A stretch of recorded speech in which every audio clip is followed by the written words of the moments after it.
Olá, turma! Hoje eu vou mostrar para vocês como a gente faz a instalação do Blender, que é o software que vamos utilizar nesta aula. O Blender ele é um software gratuito, open source, né, código aberto inclusive, e a gente pode acessá-lo a partir do site blender.org, né, blender.org. Quando a gente entra no site, sempre vai mostrar já uma opção para download da última versão do software. Nós vamos tentar trabalhar nessa nossa aula com a versão mais atual, que é esta versão 4.1. Caso alguém tenha talvez algum problema na instalação, podemos até pensar em usar alguma versão um pouco mais antiga, desde que seja uma versão ainda dentro das versões 3.x, vamos dizer assim, 3. Alguma coisa. Com certeza as coisas que nós vamos estar trabalhando, em sua maioria, vão funcionar. Talvez a gente tenha alguns problemas em relação a alguns materiais, mas que não serão o foco da nossa aula. Então, o que a gente precisa fazer? Eu recomendo, ao invés de vocês irem direto aqui no download, que vai baixar o instalador já para o sistema operacional que vocês usam, vocês virem aqui nessa aba download. Aqui ele já vai mostrar também, né, de acordo com o sistema operacional de vocês, no caso aqui no meu é o Windows, né, a versão da última, o download para o instalador da última versão. Porém, eu vou recomendar para vocês o seguinte: como muito provavelmente vocês não vão utilizar o Blender mais para frente, a menos que vocês realmente se apaixonem nessa aula e resolvam continuar estudando, uma maneira para facilitar um pouquinho depois, até a própria deleção do software, é instalar ele de forma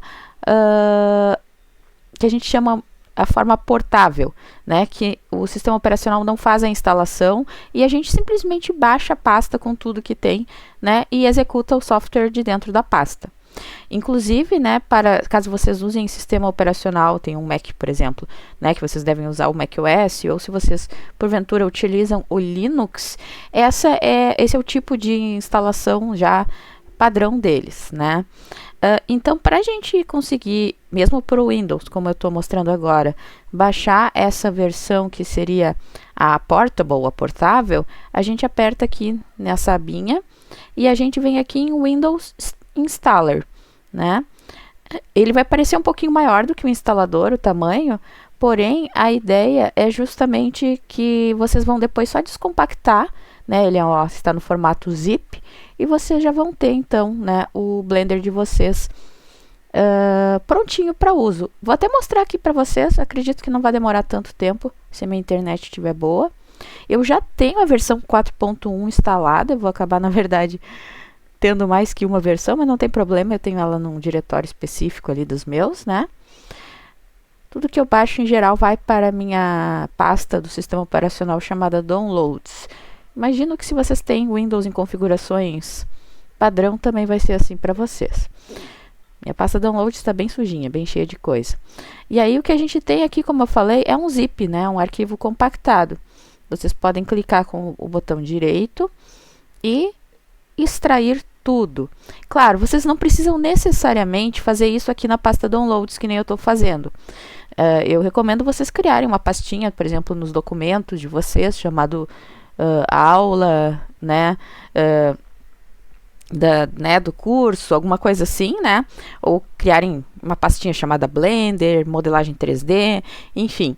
Eu vou fazer aqui porque eu já tenho, como eu falei, né, eu já tenho esse Blender nessa versão instalada no meu computador, então eu vou só então extrair tudo aqui no próprio Downloads e depois vou apagar, né, para não ficar com duas versões, querendo ou não, ele ocupa algum espacinho aí no nosso HD, né? Então aqui eu vou mandar extrair.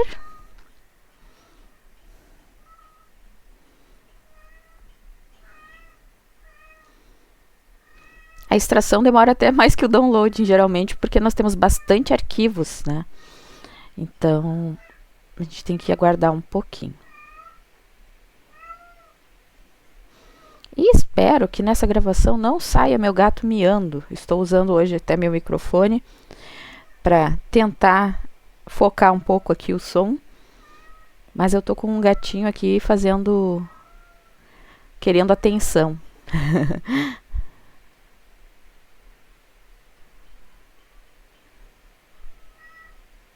Uma coisa interessante, né, do uso dessas versões em formato portável é que também fica mais fácil gerenciar quando a gente usa mais de uma versão. Eu, no caso, né, que estou realmente trabalhando com Blender agora fazem mais ou menos 2 anos, desde que eu comecei os meus estudos, já mudou bastante a versão. Se eu não me engano, quando eu comecei meus estudos, estávamos lá pela versão 3.2 e agora, como a gente pode ver, a gente já está na versão 4. O Blender teve um crescimento e um amadurecimento muito rápido nesse último ano, né? A Fundação Blender cresceu bastante, então mudou bastante as versões, né? Tanto que mudou da 3 para 4, né? E por isso eu tenho várias versões para justamente manter a compatibilidade entre alguns projetos, né? E aí no momento que a gente tem dessa forma portável, a gente tem o controle bem certinho no diretório, né? Onde está cada versão com seus arquivos. Fica mais fácil, né, da gente gerenciar do que não dê para fazer via instalador, né? Mas eu ainda recomendo dessa forma para quem quiser. Ó, no momento que a gente extrai, né? Ele cria uma pastinha aqui com o nome, né? E aqui dentro a gente vai ter o executável, né? Então a gente vai ter aqui, ó, blender.exe. Vou clicar aqui para vocês. E ele vai abrir então aqui a telinha do Blender. No meu caso, que eu já tenho configurado, né, algumas questões relacionadas à configuração, ele já está abrindo, né? Por exemplo, com o tema escuro que eu gosto de usar, e ele não vai perguntar sobre se eu quero utilizar para selecionar o botão do mouse direito ou esquerdo. Então, se aparecer uma telinha assim para vocês, diferente, que mostra no início algumas questões de configuração, a minha sugestão é mantenham, não precisa mudar nada da questão da configuração e deem OK. E aí depois vai aparecer uma tela como essa, só que sem aparecer aqui os projetos que eu tenho dessa versão já aberto, que o próprio sistema já identificou, né? E vocês podem então, para começar, né, um novo projeto, vir aqui no New File, General. E a partir disso, a gente vai começar a estudar um pouquinho sobre como navegar nessa interface cheia de coisas, né? E também entender um pouquinho sobre como funciona a Viewport, como funciona essa janela onde a gente tem um ambiente tridimensional.